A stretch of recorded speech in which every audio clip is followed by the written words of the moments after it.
Welcome to my story with me, Juliet. And when you look around, I'm at a very beautiful collection, Tina's collection. I'm joined by a mom by the name Tina. She'll be telling us more about her journey in parenting, and you know, we all have beautiful stories when it comes to a journey in parenting. So, hi Tina. Hi, how are you? Good to see you. Thank you for having me today. Yes, and thank you too for welcoming us here. I can see you have very beautiful stuff. Yes, I have a lot of collection. Wow. Yeah. Wow. So Tina, for someone meeting you for the first time, tell us, who is Tina? Wow. Who is Tina? Tina is a free-spirited lady. I'm a go-getter. I'm not afraid of taking risks. Above all, I'm a mother, I'm a wife. Yeah. Okay. Yes. Wow. Talking of being a mother, being a wife, you know, parenting. Tell us, how has your journey been in parenting? For me, my journey has been, I've had ups and downs, but mostly it has been beautiful. As I've said before, I have 3 children, almost 7, 4 and 1 year old. Wow. 2 boys, 1 girl. How are you managing? It's crazy. It's so crazy. But I have a support system. As we speak now, at least I have my sister, who is like my watchdog in the house. Wow. Yeah, I have a house help, and also my husband is supportive. Yes. Wow, you're lucky to have younger sisters. For me, I'm the last born. I'm telling you. It's a bonus to have. I was the one now taking care of the others. Yeah. Yes, actually, I tell my nieces, you guys, Yeah. you need to pay. We've come from far. Yeah, but it's beautiful. Yes, it so, is. Your story is inspiring. Yeah. And you know, having gone through such an experience, you know, a miscarriage, then after the other, tell us, how was your first miscarriage and what really happened? The first time, actually, I miscarried when I was actually very young. I think at around maybe 23 years old. 23. And then the first miscarriage wasn't really, it didn't really shock me as much, because I was working, I was flying, and I had just come from a flight. And we landed in the morning, and you know, you come home, you sleep. Then after a few hours, I feel like I'm a bit wettish, only to see that I've just woken up on a pool of blood. Oh my. And it hit me that I've had a miscarriage. Then I went to see, I went to the hospital actually, not the gynae's place, just the hospital. They checked me and they told me, oh, you're miscarried, you are around 8 weeks pregnant. That's 2 months. So I was given some tablets to just, you know, clean stuff. So, and then they kept on telling me, you know, you're young, you know, 1 out of 10 miscarried. So for me, it wasn't really a big deal then, because I was also safeguarding my work. I was new in flying. So now, again, that was around February in 2012. In September, it happened again. This time we were from church.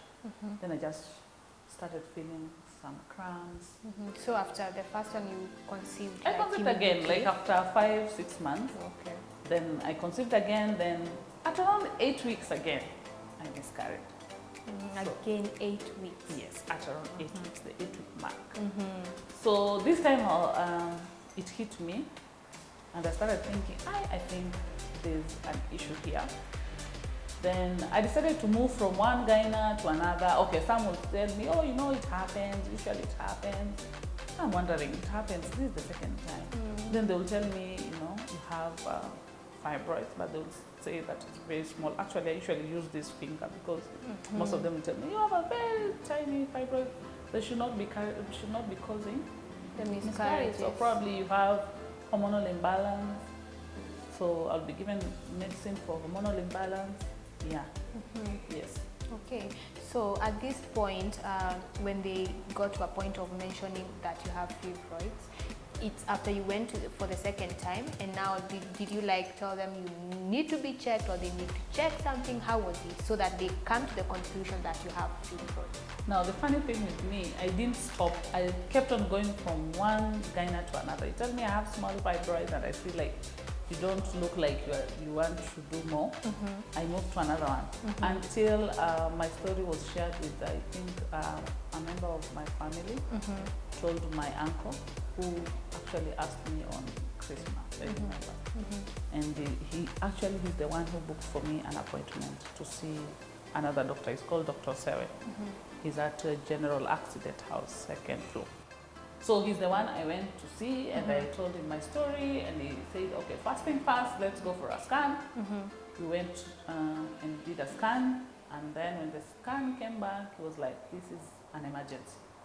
You don't have small fibroids, you have big fibroids, and 4 of them, as a matter of fact, and they need to be removed ASAP. Yeah. Okay, now, you know, as a lady, you know, we all have that, you know, that the expectations of being a mom, and now you're married, you know, there is that the societal expectations. You see, everybody is when you get married, the next question, when are we expecting the baby? You see, so for you, you've gone through a miscarriage, the first one, then the second one, and now here is the news that you've got fibroids, you know. And you know, fibroids, it's, you know, we have had stories that it has made other ladies not even be in a position to ever conceive again. So how did this make you feel? What was going through your mind through this time? For me, what I can say, that time I had a lot that was really going on, but I really didn't concentrate on what people say. As a matter of fact, not so many people knew I was pregnant. It was just me and like my husband and a few friends. So because that time when I did my surgery to remove the fibroids, I was having a lot going on. I was going to a new job. I was preparing for my wedding, and now here it's February. So I didn't have time to really digest what was really going on until when I conceived. Actually, I conceived again. After they removed the fibroid, I conceived again, now my firstborn. So after that is when I realized actually this thing was a problem, because during the pregnancy I didn't have any issues. I conceived, and you know, I was scared of the 8-week mark. But it just came and passed smoothly. Actually, it was the smoothest pregnancy I've ever had. And let me ask, is there something different that you felt during the, you know, you said that after the fibroids were removed, that pregnancy was just smooth, you know, but now these other 2 that you miscarried, is there something different that you ever experienced and you would say, this is not the norm, you know? Was there such? Yeah, I used to have, my stomach used to swell. On top, it used to swell a lot. I used to feel bloated so much, and then when it comes to your menses, they now started. They were not regular. Instead of 28, they come at 31 days, or even 36, like that. Yeah, that's the only difference I saw. And it's both the miscarriages? Yes, both. Wow, that's during both, yeah.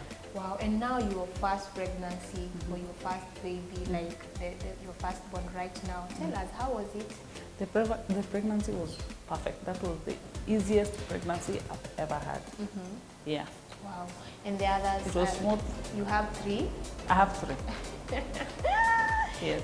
Oh my God. So how has that journey been, you know? Actually, what happened? I can also tell the age difference, you know? They are so close. They're close, and which is also okay, you know? So tell us how all that has been. It has been difficult because actually, apart from dealing with the fibroids, then I conceived my firstborn. I conceived again, the secondborn, then I lost it again at around 7 weeks. Now this time I was being told I have something called blighted ovum. Okay, this is after the firstborn? Yes. Oh my. After the firstborn. Let me ask, were you not, okay, I don't scared. know. Were you not scared? No, I'm never scared of anything. You keep on going.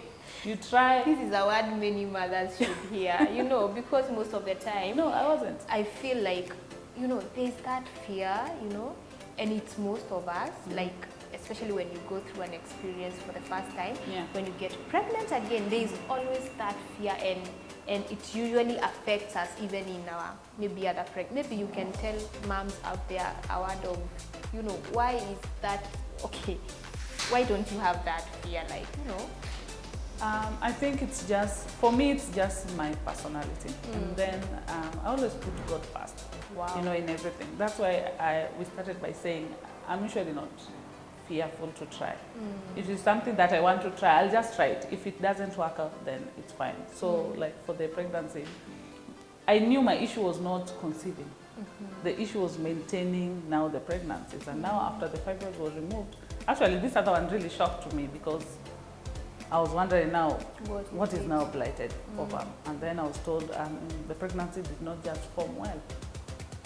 So when I was told the pregnancy did not form well is when I started asking myself, could it be I have some underlying infertility issue that I don't know?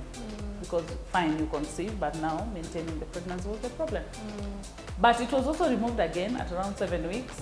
And then 6 months down the line, I conceived again, now my second born. The pregnancy was okay. I delivered in 2016. Then now after him, I started dealing with hormonal imbalance that have never been well treated to date. Yes. Wow. So I started developing something called prolactin. Yeah, I've heard about it. Yes. So I overproduced it, but we have not yet known why I produce that hormone a lot. But after him again, I conceived again now, third born. It's now 1 year. Yes. Well, actually, it's just as you said, you know, when you put God first in everything that you do, then everything comes on and turns out well. Yeah. Wow, interesting. And now come to think of your babies, and when you look at them, knowing where you come from, what you've been through, how does it feel?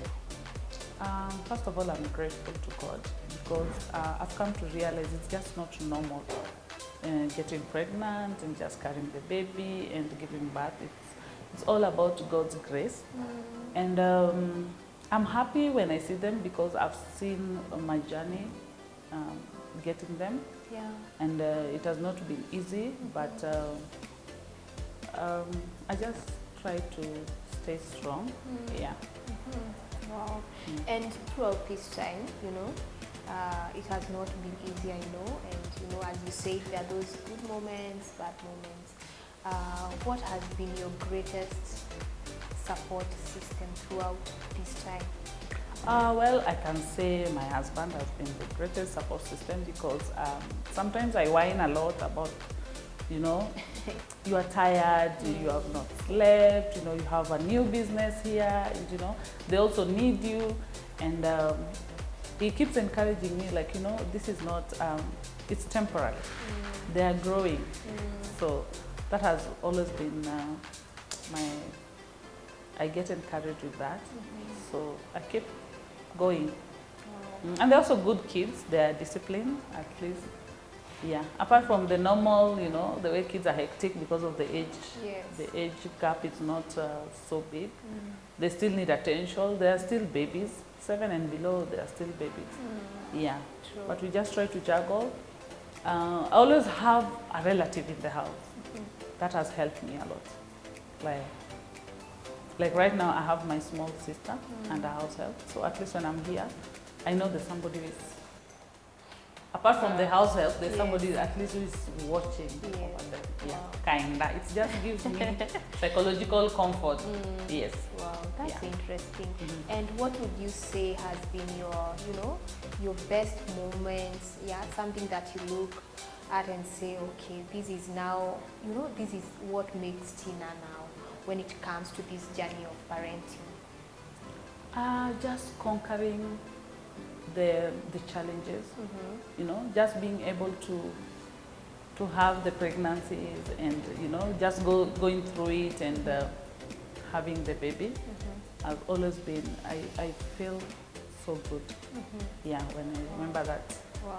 At least, even though I had challenges, I was able to go through the process and finish it. Okay. Yeah. Wow. And taking you back to this fibroid issue, to date, do you like have any other? You said that there is a point that you could not even, up to date, you've not treated the hormonal thing. What about the fibroids? Have you been checked again, and what does the doctor say? The fibroid have been checked over and over. They have never reoccurred actually, because most times you hear that when you have fibroids, after a few years they keep recurring, but mine have never occurred again. Yes. The only thing I have is the hormonal issue that I'm still working on it, because it's not something that just clears immediately. Yeah. Interesting. And maybe I know moms are watching out there, other parents, and your story is quite inspiring, and someone else has gone through the same, and maybe at some point they have not gotten to the point of conceiving again. Maybe you can give them a word of encouragement, because I know at the end of the day, when we face these challenges and we go through a situation, when you get someone to hold you and encourage you and telling you like, I was there and I'm here today, it can really make a positive impact in their lives. Okay, I encourage fellow women who are struggling to either conceive or carry the pregnancy. It's not easy, but do not give up. Keep trying. And what I would like to tell ladies, first of all, is be honest. Because most of us goes to the doctor and then you don't want to keep it plain and tell the doctor what is really going on. Just be plain with the doctor and keep searching. If you feel like one doctor is not really getting your issues, go to another one. You'll always get a solution. There's always a solution. There's always so many options. Put God first. And yes. Okay, so we should never stop. We should Never keep stop. on seeking Keep second going. opinions. Yes. Keep going and seeking second opinions. Exactly. Yes. Wow. And Tina, as we come to a close, there's something I would love to know. Looking at your kids, maybe you can share with us something interesting about each one of them. I know, like for me, I have two. I can tell you, this is like this. The other one is different in this way. Maybe you can share with us something interesting about each and every one of them. Actually, they are all different. Apart from the younger one, the 1-year-old, still the personality has not really come out yet. He's still a baby. But the first two, the girl has really calmed down, and she's a kind-hearted girl. She doesn't like causing trouble. She always wants to solve any issue, even if she sees, and she doesn't like seeing mom sad. Wow. Yes. And then when she feels like you want to quarrel, she wants to solve the issue before it even gets out of the hand. And then I have this other one, She's the second 7. one. She's turning 7 Wow. in February. Then there's the boy. Now this one is the comedy of the house. He's a go-getter, and he will take you head on anything. He's not afraid of anything. He's not afraid of asking anything. So actually, they are very different. They come from one womb, but they are totally different people. But for the small one, I can't really say. It's just one. Just a baby. He's just being a baby. I can't tell much about him now. Wow, Yeah. interesting. So thank you so much, Tina, for even sharing with us your story. I know many parents have been inspired because, as I said, this journey, requires, you need someone else to encourage you, especially when you're going through a difficult situation. And I'm glad that you're able to do that, because I know other moms out there will see this story and will be encouraged. So thank you so much. Thank you for having me. Yes, for us as the Parenting Show, we just wish you all the best, and as you continue even to bring them up, so that they can be the best. Thank you so much. I wish you all the best to with you too. Thank you. Actually, from what you've explained, your first baby and mine are almost the same. They're like twin, because my daughter also doesn't like seeing mom sad. She's just this caring girl that That's a good thing with baby girls, actually. Yes, she takes that first. Being the firstborn, you can see like she's just starting to take responsibility, even at that tender age. So Yes. all the best. Thank you. All the best too. Thank you so much. That has been my story with Tina, and I know it has been an encouragement and inspiration to all of us. So until next time, I have been your host, Juliet. Goodbye.